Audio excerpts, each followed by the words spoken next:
Good morning, everyone. Thank you for coming out to City Hall today.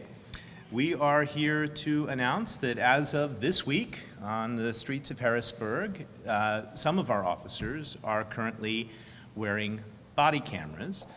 This is part of a pilot program to help us determine exactly what specifications we want, and it will eventually result in a bid for cameras which will hopefully be in place department-wide next year. This is part of a promise that was made by Harrisburg city officials in last year's budgeting process. We have gone slowly this year and methodically as we've worked through all the details and all the parameters for how this pilot would work and what our future policies might look like. But one of the things that we are actively trying to do during this demo period is solicit feedback. Feedback not only from the officers about what works for them, but also feedback from the public in terms of what type of a system they might like to see and what type of policies and procedures they would like to have.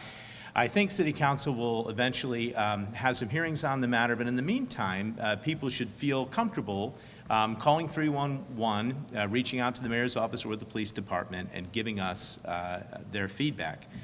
I believe that body cameras are going to make things safer in Harrisburg, not just for the public, but for our police officers.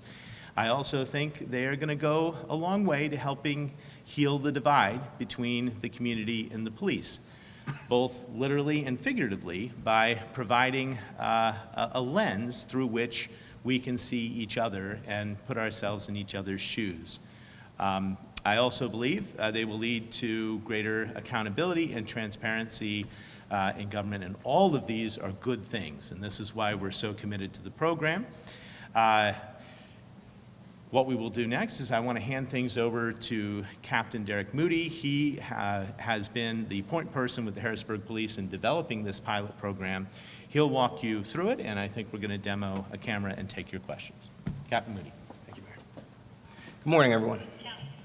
As the Mayor has stated, we began our talks about the possible camera program for the city of Harrisburg a while back, and city officials had made comments that this was a direction that we were looking at going into. There was a lot of things going on nationwide, and a lot of different pieces that got in the way of making a camera program for the city of Harrisburg difficult. Recently, we had some legislative changes through our governor that created the Act 22, which kind of opened the door for Pennsylvania police departments to move forward with developing of programs. So one of our stumbling blocks in the beginning was actually getting our language right so that we could take this venture on.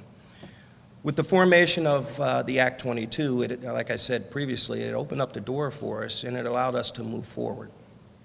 But in the meantime of waiting for the legislative changes, we began demoing with different vendors who contacted the police bureau after some of the media coverage at some of our council chambers and at public meetings when the mayor had discussed the possibility of Harrisburg moving forward with a program. So we got a good feedback. We got a lot of interested vendors that contacted us, and we looked at quite a few different vendors to demo programs for us. We took some time with that, and as you can imagine, that list just continued to grow and grow and grow, and at one point we made a decision that we were selected a few vendors that we would move forward with a pilot program. And we were happy to announce the beginning of this week, September 19th, we rolled out our program. Now, I say that easily, but there was a lot of legwork that went into the program itself. And the program is in no way, shape, or form ready for a full rollout. There are quite a few pieces, as the mayor explained, and it's not just a simple process of we just look at some cameras and we grab one. So there is an internal city procurement process that we follow through the public bidding system, and we haven't developed that point with our Fraternal Order of Police, which is our union for the police department, to work out some of these pieces. But these are things that are going to come down the line as we move forward with the program. So I'm sure there'll be quite a few questions as to when we're going to roll this out, when people can expect to see body cameras on all of the officers. But as our mayor has just stated, that's just one little piece of a bunch of pieces that need to come together. As we continue to move, we hope to engage our community, and I think the best venue for us to do that is through the attendance of community meetings, maybe have some of the meetings ourselves where we host a meeting so that the community can come in and have access to talk to us. Not everyone has access to email. Not everyone has the ability to call us and tell us what they think. But I believe that the more information that we can provide to everyone up front, the better decision we can all make, that everyone will then have a positive outcome from this. And that's what we're trying to address, not just the needs of our own officers, but the needs of our community. A few things that I wanted to talk about as we move forward with this, and I'm sure everyone will want to know, is what product are we looking at? And through our process, we've identified about 4 vendors that we're going to look at. However, that does not exclude any particular vendor when we get to the public bid portion to put in. So I want to make it clear from the beginning that although we may not pilot a specific vendor and use their product, it doesn't eliminate them from the process of putting in through the public bid system when we look to see which actual contract we pick up or which vendor we pick up. This process through the pilot will be just that. We're going to test out equipment. We're going to see the different pieces that we're looking at, and then we'll make an informed decision from there. One of the key things that we have to factor in as we move forward with this is storage. How we're going to store, how we're going to retain, how we're going to redact, just different pieces of information as we move forward. So all of this is being factored in as we move, and obviously as we look at different vendors, each vendor provides a different way of doing that. Of concern to the city of Harrisburg, obviously, is cost, and I'm sure everyone that has been following anything with body cameras understands that the hidden costs are usually on the back end with your storage and your retention periods and all of that stuff. So these are things that we're going to work through. We have a plan moving forward, but we will be open to see how that plan develops as we move through the different vendors. What I have right now is one of the vendors that we're doing and how our program is going to work currently. Of the 4 vendors selected, we want to do a 30-day trial with each one of these vendors. Initially, we had anticipated running the trials so that we can maximize the most amount of trials in a reasonable amount of time. We're going to try to run about 2 vendors side by side. We'll run one camera with one officer. We'll run another camera vendor with another officer. We'll rate them on a daily basis and a weekly basis with the officers that are in the pilot program, and we'll take that feedback as we develop and look and see what works and what doesn't work.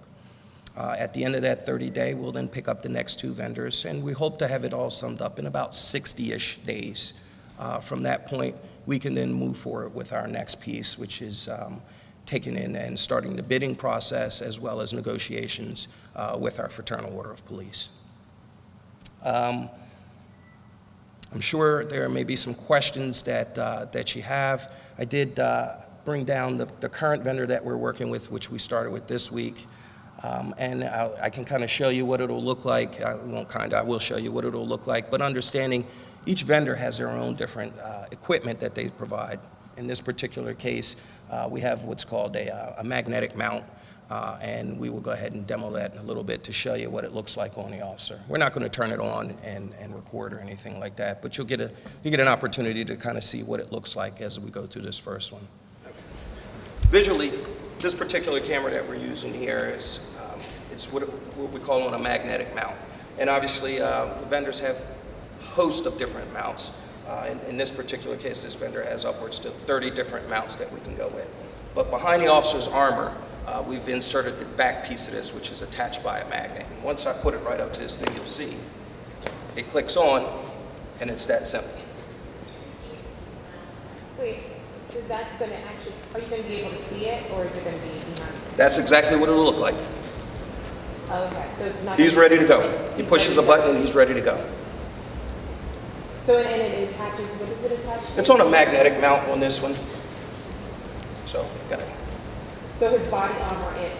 The back piece to this, the other piece that this is connected to is inside of his armor. He's wearing a body armor, and we mounted the back behind it so that it stays secure. And like I said, there's a couple different ways that you can mount. There's different clips you can put up here, but through our piloting process,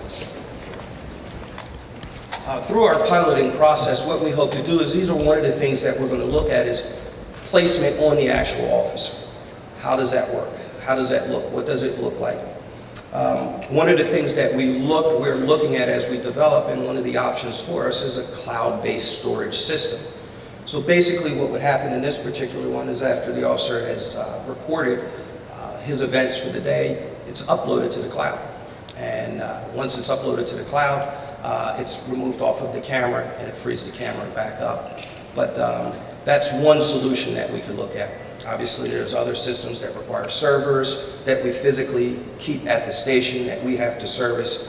But when you start looking at cost savings and some of those types of issues, cloud-based seems to sometimes be the way that you want to go, because you cut out a whole lot of the man hours and the other pieces that are required to make that system work. This is one system. One of the other vendors may have another system, but in this particular one, that's as simple as it gets. Are there any specific questions you may have? Yes, ma'am. So, as part of the demo bid, are the vendors covering part of the cost to train officers, given that any intention they're about to use this equipment again, and for storage as well? Yes, so as we move through this pilot program, the vendors that we're using, they provide the on-site training. So in this particular case, we started on the 19th. The trainers came into the city. They stayed here for 3 days. We trained our pilot officers on the mechanics of the camera, the capabilities of the camera, how to turn it on, how to turn it off, creating their user logons into the back end, which is the software which runs the actual the product of the camera. We created all of the pieces with that with our IT department. So we set all of that up, but that's of no cost, extra cost for us in the pilot program. So the equipment that is donated to us during the pilot program remains the ownership of the vendor that we're using. It's like kind of like a lease program where they're leasing it to us at no cost to us through the pilot program. At the end of the program, we give them their equipment back and we move through the steps. But we don't own any of the equipment. They don't charge us for the equipment. They don't charge us for the training. That's all brought in either on site or via web. I'm sorry, 1 second. So any of the obviously, they have to load the software in to use, and this is a critical part where our IT department works in with them. Anything that we may retain during a pilot program remains our data. The equipment is theirs, the data is ours. So we keep that. So say, for instance, we pilot with this program, but we don't purchase this particular one, but all of the video and audio footage that we recover from it, that retains ours. We keep that, even though we don't purchase for them. So that remains ours. And understand, that's part of our time frame of viewing. We're talking a 30-day viewing. We're not talking about mass amounts of data that would corrupt our system or overload our system. But again, in this particular system that we're doing with this vendor, it has unlimited storage that comes with the software that we would purchase from them. And what's the cost, the estimated cost range for the vendors if you were to choose one? What is the cost? Each vendor has a different pricing. We haven't got to actual finite numbers. There's obviously a process that you go through when you demo. There's a negotiation piece with the vendors. I would say you're just talking about a cost to purchase. If the city's moving forward with this, they have, I would imagine, some idea of roughly how much it's going to cost per year once one vendor A cost, we don't have an actual hard cost like I stated before. Now, what we did as the city, in our budgeting process, we put like a placeholder tag into our budget with a number that's through the public, our public number.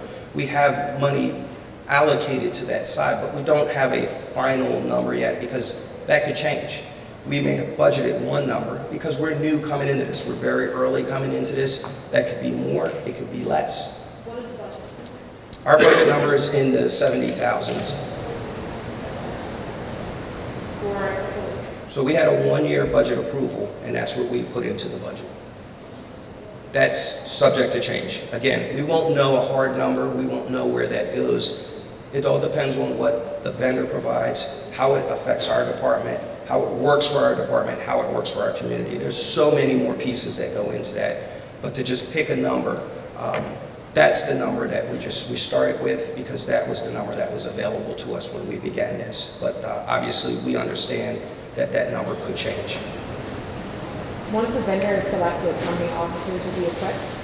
Right now, our plan is to put all of our uniform patrol officers. So if you're wearing a uniform, working in your normal capacity, you would expect our end goal is to all of uniform patrol would wear a body camera. Now we have different pieces of uniform patrol. Not everyone wears a uniform that's in patrol, but if you're wearing, one of the requirements of the Act 22 statute is that the officer is readily identified in uniform as a police officer. So we're going to adhere to the statute, so that kind of dictates what our number is. So our goal at this point is a uniform patrol rollout of a body camera.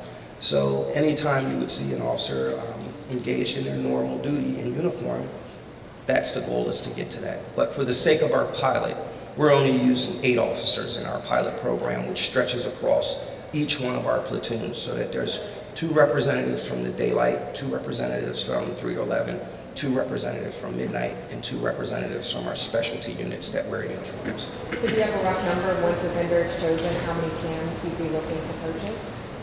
What we would like to do is all uniform patrol, but if that number becomes a number that we can't reach, then we have to sit back and factor that in. How many can we afford? How many is in uniform patrol? Currently, our uniform patrol division is around 75 officers, but that fluctuates. We're always hiring. We have a class that we're in background investigations now that we're trying to hire for our next cycle at the academy. So that number kind of fluctuates. We usually stick uniform patrol somewhere in there. We'd like to get that number up, but we have a cap on our number as how far that number can go up. I think for budgeting purposes, for this one vendor, in this particular case, we looked at about 120 cameras, but that doesn't mean that that's the number that we would have with a different vendor. But just talking through this vendor, this is the kind of number that they're able to supply that kind of falls into where we have right now. So when you say able to supply, there are some vendors that may not. May cost more.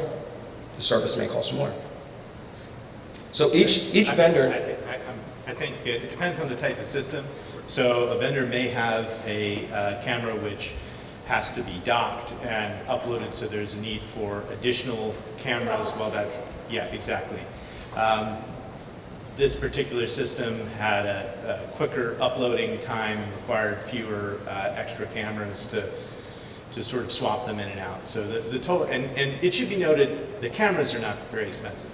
Cameras generally, a few $100s. It's the storage and it's the technology and the software which really is going to be the cost. And each system has its own sort of proprietary way of doing things. And part of the reason we're doing the demo is to get a sense of exactly what we would like the software to be able to do. And we can't really do that without seeing what's out there and available. Are the cloud-based systems necessarily more expensive than other storage systems? No, from what we've seen so far, there are some incredibly reasonable cloud-based systems which basically offer unlimited storage and the ability to accomplish everything that we want to do. To have an entire uniform patrol uploaded on a regular basis, store all that. There's ability to set your policy so that depending on the incident, the length that something is stored, could range from 60 days to forever. There's the ability, and you're going to see this when you talk about the cost of the cameras. There are other costs, IT-related costs you'll see in the budget proposal for next year. A server cost for us to purchase for our own IT so that we can, even if we had a cloud-based system, so that you can be able to download into our own servers, particular videos and things. So there are a lot of options, and the technology is really incredible. The cameras are just a small part of what we're looking at. Where does the city stand formulating a specific policy as far as public access? Because my understanding of Act 22 gave a lot of line to discretionary authority, but it didn't necessarily require a police force to require someone to get violently and all these things.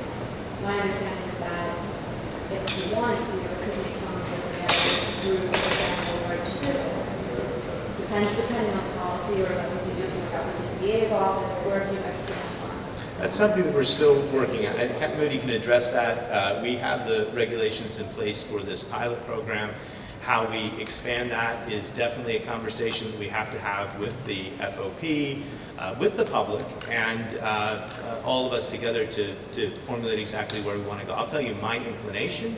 My inclination is to have as much data as we can publicly accessible, and that holds true for all of Harrisburg city government. We're trying to move to as much open data as possible, and a lot of that is part of our IT future strategic planning to get us to the ability where we can make a lot of that data, to sort of take us off our current systems and have data in a way which is actually able to be accessible. So that's part of what we're asking for now, and part of the conversation and dialogue is to get people involved in having a conversation about how that's going to work. Do you want to talk about the specifics of the conversation so far? Yes, so in regards to conversations, I mean, we've met with the district attorney's office, we've already met with the public defender's office.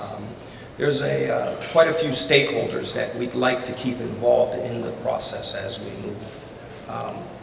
Obviously, the last thing that we want to do is just pick something and jam it down anyone's throat. So the more involvement that people that get into this, the better we can come up with a system that makes sense to everyone. I don't know if that answers your question. Yeah, I mean, it's not that in stone, it's vendors and children, so I guess what is the interim policy? Well, as we stand now, there is a policy that is written, but because it has not moved through that progression, it hasn't been negotiated. So because it affects the officers, there's discipline that may be involved in it. It involves wages. That's contract. It's negotiable. We have to go before our union to negotiate these pieces in. So the piece of it is that there's a framework written that was written. It's a general special order right now. It is not a policy because it has not been approved through the different pieces. So it's technically not a policy, but a special order will govern public access of the data that's collected during the vendor's trial. Well, the access, public access is defined in the Act, in Act 22, of what is available to the public. We are operating within our parameters of Act 22. The one thing that we want to keep in mind too is that by bringing out a program and trying to do the program, if we overrun our program with things that we're not able to keep up with, so say we make some side provision and then that opens up a door that we can't fulfill because of all of the requests that come in because we stepped out of the requirements of the Act, that could potentially be a problem. But as the mayor stated, that's something that we're not at that point yet. We haven't made a special provision or anything like that. All of that would be negotiated as we move forward. Right now, the current statute of our special order is in compliance with what the Act says. Captain, Yes. can you talk a little bit more about the storage process? Will the officers, or will IT, will it be viewed every day, the audio and the video, every day what they got that day, or every week? As we move through the pilot program, yes, there's going to be a lot of reviewing through the pilot because we are looking for specific things. In regards to what we're doing daily or weekly. Obviously, it's new, so there's going to be more review in the new portion of it. But as we move through the pieces of it, our review may not need to be a daily review, more so a weekly review. But in the beginning, as we are new into it now with a new vendor, we're looking daily. And the officers have what's called a survey that they fill out daily, the officers that are participating in the pilot. So when they go through, they're checking off, was my placement good today? Did this happen? Did this not happen? Did my battery die too soon? So we're checkboxing off and looking at as we're building what works for us. As far as the uploading of it, the officers upload every day. They're uploading. We have software built into 2 different places. We're working through the technical pieces of that, of not only in the building, but in the cars. They have the ability to upload right from the cars and clear their camera so that they're not eating up all their space. All of the equipment has its limitations. So there's not just a never-ending camera roll as just recording.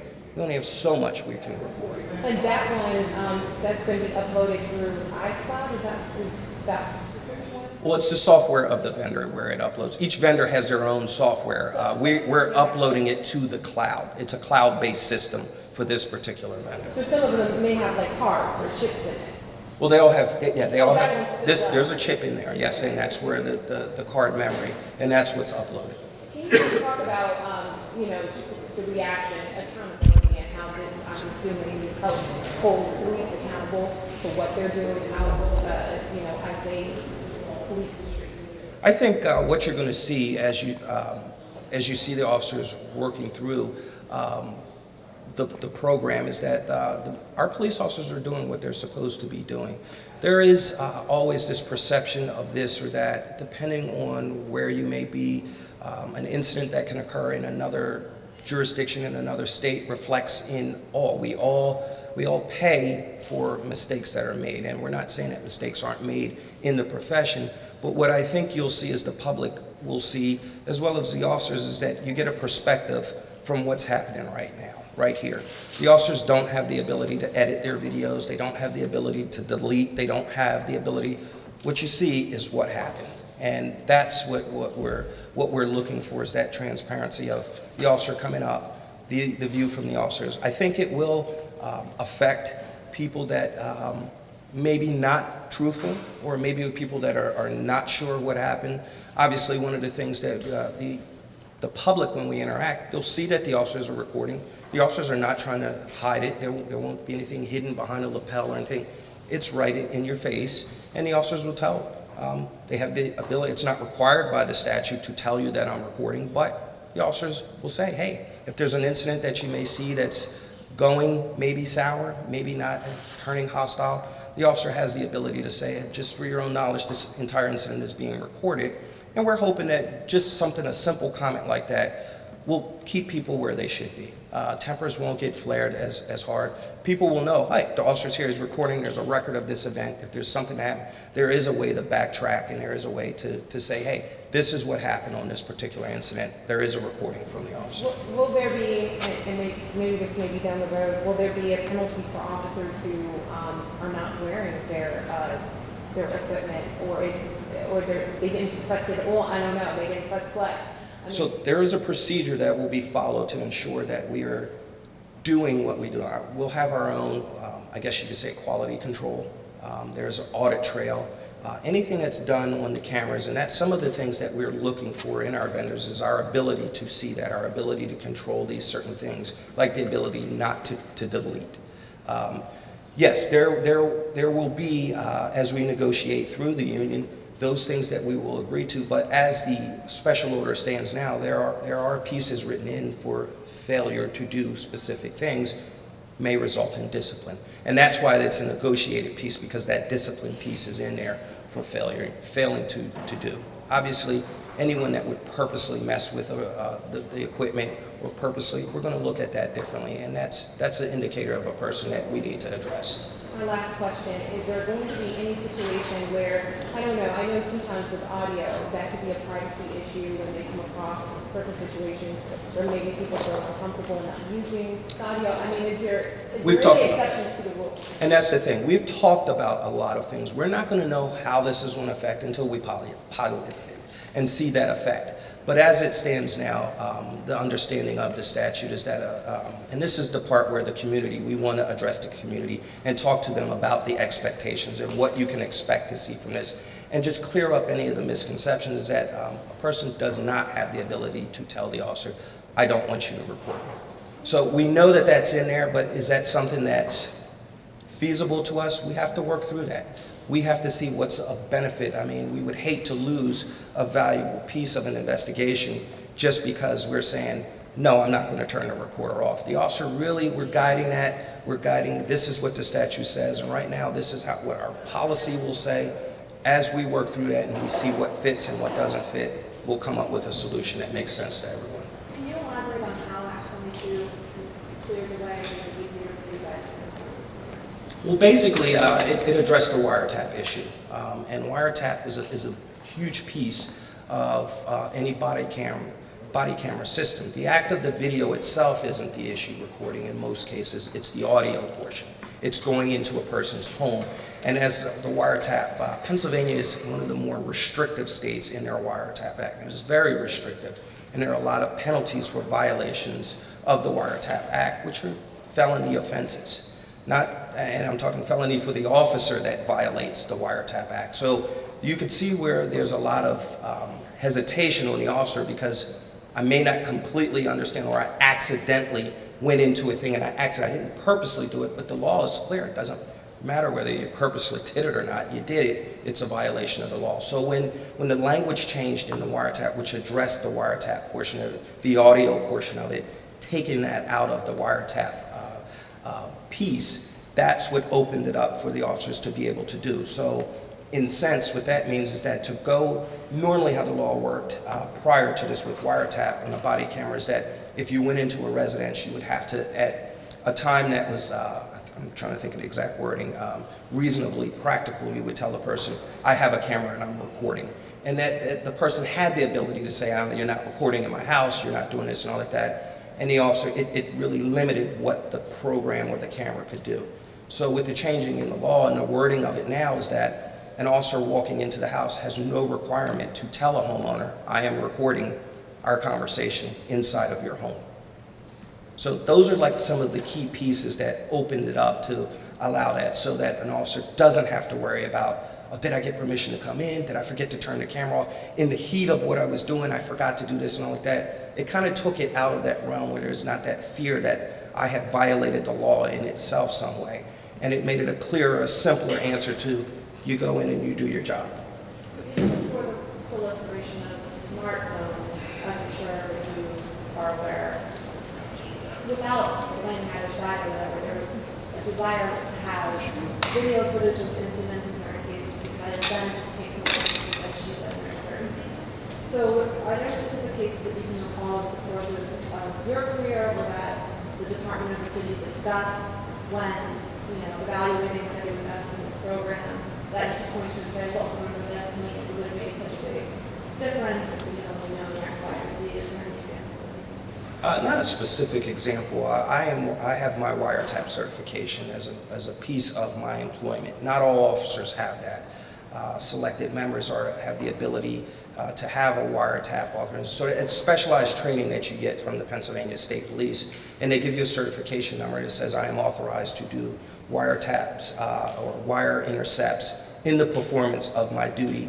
And basically, like it says in the state of Pennsylvania, wiretap in itself is illegal, with the following exceptions. And that's where most of the operating is done, in the exception clause. So the average officer really doesn't get into the wiretap issue. They just know that I can't do this and I can't do that. They don't really know maybe the specifics of the fine tuning of it. But because of certain positions that you may have in your assignment in the police, you get the specialized training. So a specific example of when I may have said, I wish we had a body camera, I don't have a specific example because it just wasn't a piece that you factor, because in itself, the way the law was crafted, it was illegal. You understand what I'm saying? So, Sure, knowing the advantages of body cameras or like before this technology was widespread, just having security surveillance or something like that. well, what we relied on is just video, and what we lost is audio. now we have the ability to have the audio with the video. So I'm sorry, maybe I cut you off and you didn't get your answer. I think I understand the question a little differently, and I'm not going to be specific, but yeah, I can tell you that consistently, since I've been in office, there have been incidents in which there has been a discrepancy over what was said or, how an officer acted.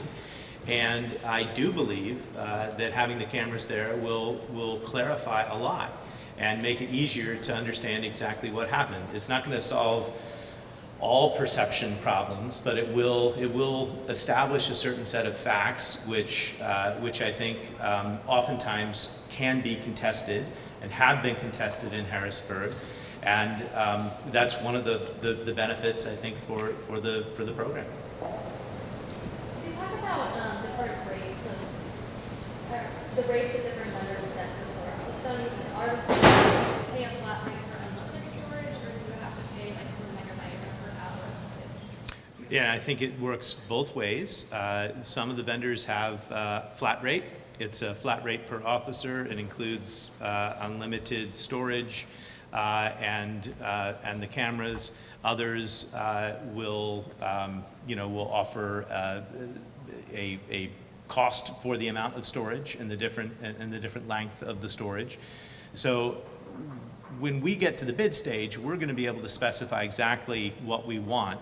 But for the purpose of the pilot program, we're trying to test out a variety of different systems and sort of see what we need. And those are sort of some of that is unclear. What will work and what will not work? Do we really need?